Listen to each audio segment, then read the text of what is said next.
สบายดีมื้อนี้จะมาเว้าเกี่ยวกับเรื่องไข้เลือดออกเนาะมื้อนี้หลายๆคนจะใจเบาเพราะว่าไข้เลือดออกนี่มันถึงแก่ชีวิตได้มื้อนี้หลายๆคนอาจเป็นไข้นะถ้า2-3มื้อแล้วยังบ่ดีขึ้นเนาะหรือว่าซื้อยาพวกปลายาแก้ปวดมากินแล้วบ่ไข้ขึ้นนะเราต้องไปหาหมอเทื่อก็เลือดออกมาเป็นจุดๆเนาะแล้วบางคนก็ไอเลือดออกนั่นเองเป็นไข้เลือดออกถ้าเฮาใจเย็นอาจจะเสียได้ทั้งชีวิตมื้อนี้เขาจะมาแนะนำเนาะเพราะว่ามื้อนี้ข้าพเจ้าเองได้เอา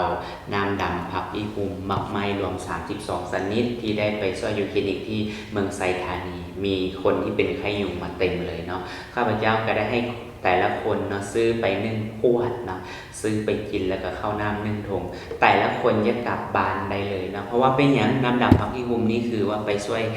ไข้เลือดออกได้เพราะว่าตัวนี้มันจะไปช่วยกระจายเลือดออกคือเลือดข้นเลือดเหนียวเนาะไปตัวนี้มันจะไปเฮ็ดให้เลือดบ่ข้นบ่เหนียวเนาะและก็ข้อสำคัญที่สุดนะเวลากินเข้าไปมันก็จะกระจายพวกเลือดเนาะพอเลือดมันแล่นแล้วไข้ยุงก็อยู่จะเริ่มปกตินั่นเองเพราะเพียงแต่ว่าช่วยไข้เลือดออกได้เพราะว่าของเรามีดอกไม้รวม32ชนิดแล้วก็มีเกลือแฮมเนาะท่านเคยเห็นที่ว่าเกลือแฮมเมื่อก่อนนี่คือ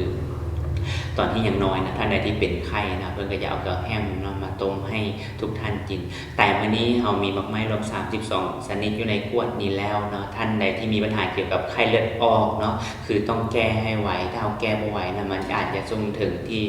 เสียชีวิตได้ถ้าบ้านใดที่มีเกิดที่มีไข้ยุงหลายๆนะเขาเกี่ยวไปกวดเลยว่าเขามีติดเสื้อเครือไข้ยุงเพราะว่าไข้ยุงนี้เวลาเขาเป็นเนาะแต่ว่าเงินเดียวกันเป็นนิสลายมันจะติดกันไปตลอดเลยเพราะว่ายุงมันมากัดต่อๆกันไปเนาะถ้าท่านใดที่มีปัญหาเกี่ยวกับไข้เลือดออกเนาะเกี่ยวแก้ไว้วันนี้เขามีน้ำดำผักอีหุ่ม